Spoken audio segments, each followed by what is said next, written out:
Raider Nation, good morning. It's Mitchell Renz here, host of the Raiders Report, with some breaking news that is flowing in this morning. The Las Vegas Raiders have told Jerry Tillery, defensive tackle, that they are going to release him once the new year begins. Now, this is a move that, to be honest with y'all, I'm not all that surprised about. I made a video about 2 weeks ago around some surprise cut candidates that the Las Vegas Raiders could end up doing, and Tillery was one of those names that I mentioned. So he was a first-round draft pick back in 2019 by Tom Telesco, and it was very well reported that Tillery and Telesco did not get along at all whatsoever. So as soon as the Raiders hired Telesco, I knew that there was going to be a possibility that the Raiders ended up moving on from Tillery, despite the fact that their defensive tackle room is very, very thin entering free agency. Now, I know I'm not at the studio, but hey, this is what free agency is all about. This is why I should tell you guys to hit that subscribe button, to turn on those notifications, because this is the time of the year where stuff happens all the freaking time. And this move, we're going to get into how much money the Raiders save.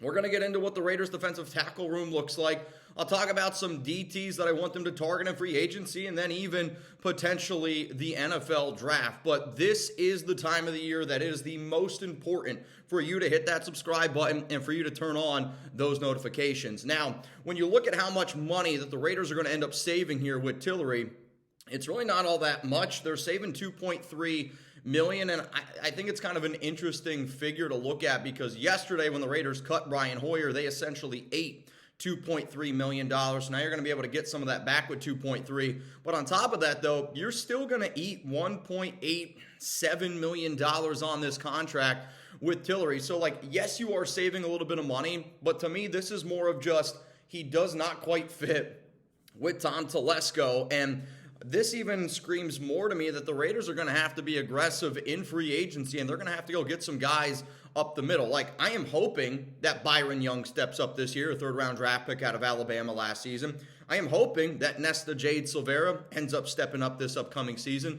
But realistically, from top to bottom, the Raiders' depth at this position, it does scare me a little bit, and you got to be able to win in the trenches in the NFL, and it is one thing that Telesco continues to harp on, and it's been one thing that I have harped on. It's been one thing that the entire nation has harped on. So, you got John Jenkins, he's going to be a free agent. Bilal Nichols, he's going to be a free agent. Adam Butler, going to be a free agent, and now you just moved on from Jerry Tillery. I mean, realistically, those are your top 4 defensive tackles last season for the Las Vegas Raiders, which means you're going to be relying on Matthew Butler, Byron Young, Marquand McCall, and Nesta Jade Silvera.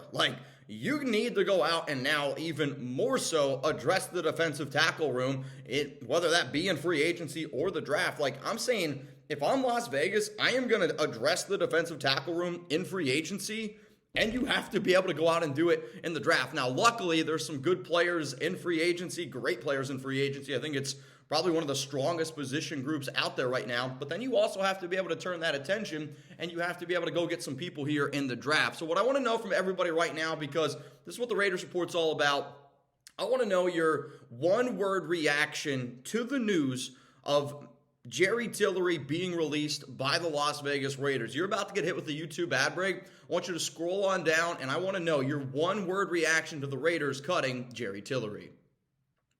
My one-word reaction is Telesco, and the other one-word reaction, this could be his relationship, because I do feel like relationships are a big part of what this new Raiders regime is doing with Antonio Pierce and with Telesco, because if you know that those two kind of butt heads, then there's going to be a little bit of an interesting friction there that, let's face it, this Raiders locker room, this Raiders team simply does not need. But also on top of that, you got to be sitting back wondering, all right, well, what are we going to do exactly at this position? Because you're going to be relying on a lot of dudes that, let's face it, do not have a lot of playing experience at this point in time of their career. Coming up next here on the show, I'm going to get into some of the top defensive tackle targets that the Raiders could potentially look at, because now with free agency right around the corner, and if you don't know, the free agency tampering period starts on March 11th at noon Eastern time, and it runs until March 13th at 4 p.m. Eastern time. So that's essentially you're going to see players agreeing to contracts, but it's not officially signed during that time, and it's a very, very busy time of the year. I think also what I'll do at the very end of the show is talk about 3 other players that I could see the Raiders potentially moving on from, because they're going to be moving on from some guys.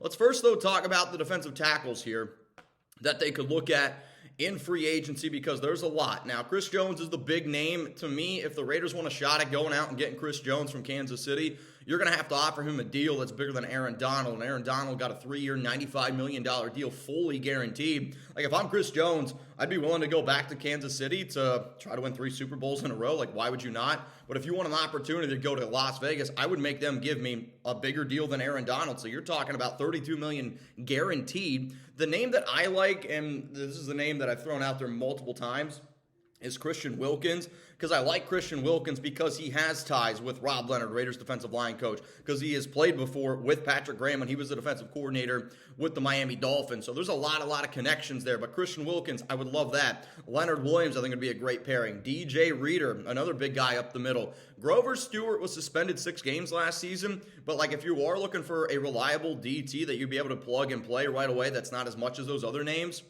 I think that could definitely be a name to keep in mind. Sheldon Rankins is a name. Tahir Tart, Fletcher Cox, big guy up the middle, and I know he's getting up there in age, but defensive tackle has been one of those positions that have shown that you can still play at a high level despite the age there. Daquan Jones is another name to throw out there. I don't think that the Raiders would bring in Mo Hurst, Quentin Jefferson. Remember, he played with the Raiders a few years ago. Could be a name, though. I'd be kind of surprised about that. Javon Kinlaw is another name. Shelby Harrison, Ashawn Robinson, Raekwon Davis. He's been kind of a bust for Miami, but does have some of those connections that I just mentioned with Christian Wilkins. Raekwon Davis has some of those. Kevin Givens, another name to throw out there. Sebastian Joseph Day could be a name. Maybe the Raiders want to bring back Adam Butler, Bilal Nichols. To me, the name that I would bring back on that defensive tackle group out of them all would be actually Adam Butler. I thought he was better than Bilal Nichols last season. John Jenkins would be another guy that would be more than happy to bring him back on another cheap type of deal. But Adam Butler would be the number one name for me, because I thought he's coming off a career year. He really played solid. Poona Ford could be another name to at least potentially keep in mind. Now, you're going to have to also look at the draft, right? Like the draft, luckily, there are a lot of good defensive tackle prospects. However, where it gets a little bit interesting is if the Raiders' plan is to try to trade up and get Jaden Daniels, you might not have some of those top draft capital that you would originally be able to rely on, because let's face it, you're using those picks to go up and get Daniels. So like some of the defensive tackles that I really like, the name from Clemson, who is like Aurora, he had a really good combine. He continues to go up draft stocks. Brandon Fisk, I think, is an intriguing name that could potentially go in round 3. But from top to bottom, the Raiders are going to have to start doing some of their homework, especially at DT, because looking at that defensive tackle room right now, and if you're telling me I got to rely on Byron Young, Matthew Butler, Marcon McCall, Nesta Jade Severa, I do also anticipate that Tyree Wilson is going to be playing a little bit more on the interior, kind of like what you saw last season, as he got his time and continue to work, because that way it would be Crosby, Tyree Wilson, you need to find somebody else, and then Malcolm Kuntz, if you will. So, like, there's going to be some pieces to be had. If I'm Las Vegas, I am looking at this offseason, and I'm going, we got to add at minimum 3 defensive tackles, and whether that's like a John Jenkins, a Christian Wilkins, and then somebody in the draft, you need to have a big defensive tackle room, not just the starters, but you need to have a little bit more depth, because the depth right now is starting to scare the hell out of me. Now, the last thing that I'll talk about here was a segment that I did yesterday on the Raiders Report, and it was around what other moves the Raiders could make. So they cut Brian Hoyer to save $92,000. They also re-signed Ameer Abdullah, and this is just the time of the year where you're going to see little moves like this happen in preparation for Las Vegas and them getting ready ultimately for free agency and how much money they're going to be able to go out there and spend. So I think some other moves that could happen before free agency ends up going down. The Raiders are more than likely going to end up cutting Jimmy Garoppolo. They have to cut him by March 17th. I believe they're also going to end up cutting Hunter Renfrow, but that one's going to be a post-June 1st designation, which means you're not going to get that $11.8 million until after June 1st. They could still cut Jimmy G outright. That way they get the $11 million right away. It would be a $17 million dead cap hit. Or they could also designate Garoppolo as a post-June 1st cut. You wouldn't get the $24 million that you saved until after June 1st. However, I think with Tom Delaney, I trust him enough to be able to manipulate some of these numbers here. That way we could still use the proper spending going forward.